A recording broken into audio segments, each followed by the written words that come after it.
まれちだよ。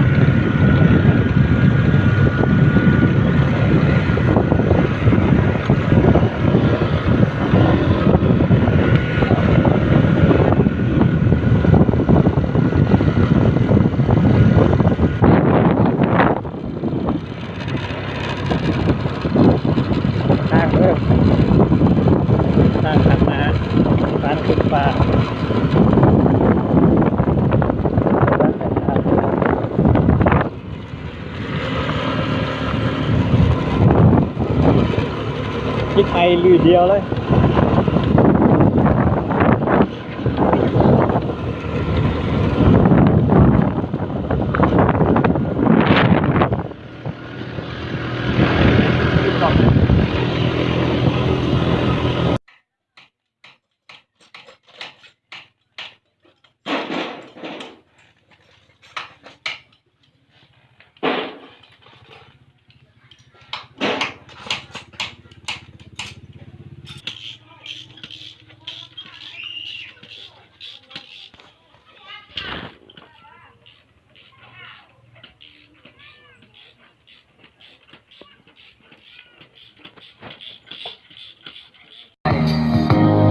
เธอคือนางในฝันที่อยู่ในใจคนเดียวเท่านั้นมีแต่สองเราเดินจับมือแล้วก็เดินไปด้วยกันคิดแล้วเหมือนฝันมันโดนไปหลายกิโลใจของเธอจะยกให้เรา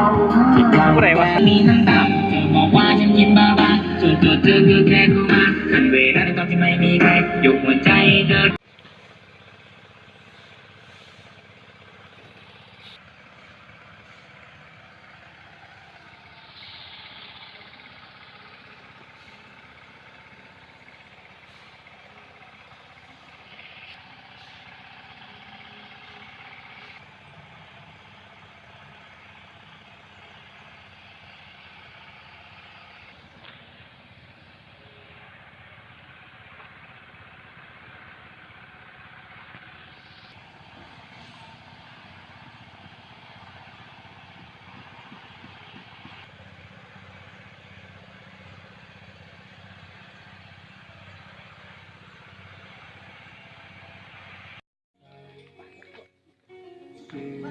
เธอคิดจริงๆเสมอ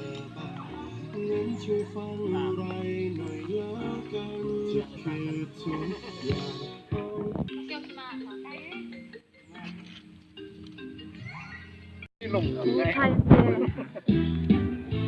บอกกินข้าวดีๆแล้วจริงครับเปียกบัวทาเลยตามที่มือของ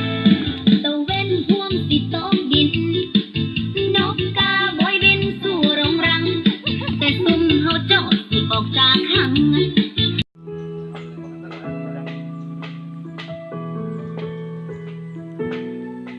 การเส้นทางบ่สมคู่คนน้องลาว่าสิว่าบ่แม่นคู่บ่สันสร้างเฮาภาพรักพลัดพรากแยกเฮาสองมาว่าบุญอะไรท่านดิกับติดบ้านย้อนสวรรค์ที่ทางให้เขาเดินต้องเผชิญกับความปวดร้าวต้องเหน็บหนาวกับความขาดคลาเดี๋ยวจำออง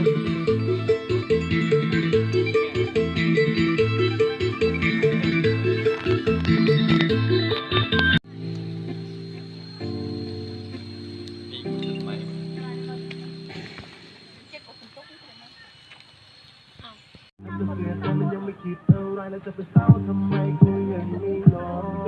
เธอไม่ใช่ขอเธอแต่เป็นเพราะมันไม่รู้สึกพอเจ็บแล้วต้องจำมันไม่กลัวที่จะปล่อยความรักที่เธอเอามาแล้วไหมยายเอาตังค์หมดมันเจ็บนี่แหละไม่พอสำหรับใจเธอหรือไงนี่ได้เปิดพิธีนะกินเลยนะที่มันไม่มีอยู่จริงไม่ได้แค่ไหนเขาก็ไม่เคยได้ทำจำอองเด้อความรักจริงๆจะมารักหัวใจ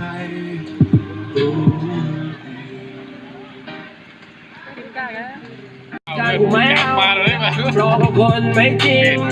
ธุรกิจสีเทากูไม่เอาอย่างนี้กูไม่เล่นและกูจะไม่ทนอีกก็ไม่ทนอีกไม่ว่าเป็นยังไง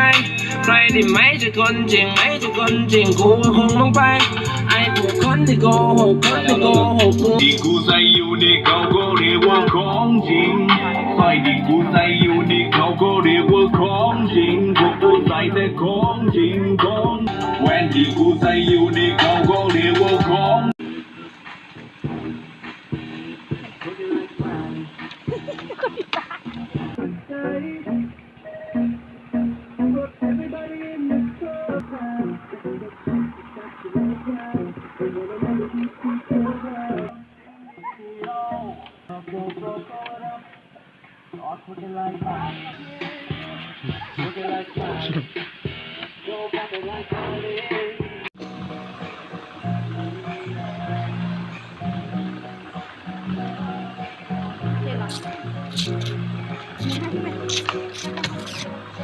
โคตรสูง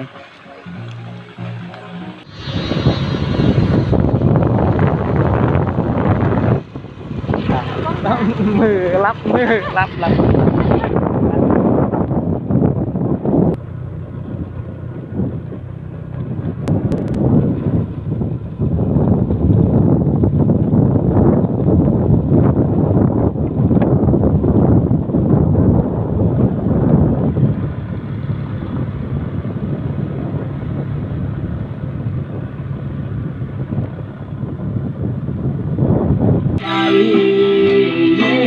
ย้อนรถบ่มีน้ำมัน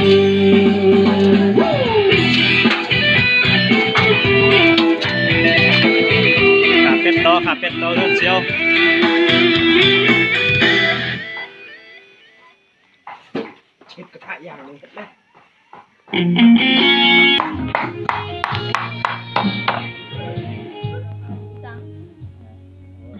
ไปเชียวจุดเข็มมากิน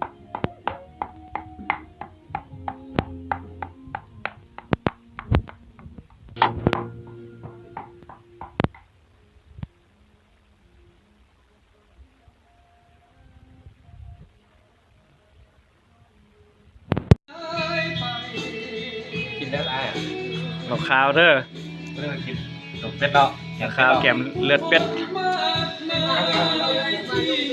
ใครก็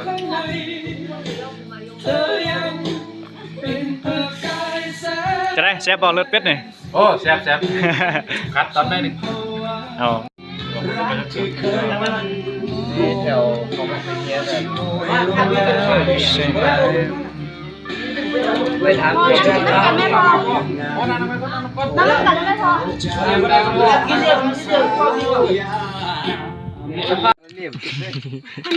มึงแม่นเมียมันมึงก็ไปสร้างแล้วมึงเป็นเมียมันแน่ เป็นเมียมันดีเต้ ก็มันกินน้ำอยู่ตัวนั้นกูไปตั้งเลยว่าตัว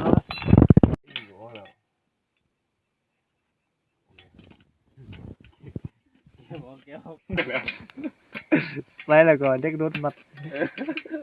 แต่เรากาวติดกี่ไปกี่บาทเลยตะกง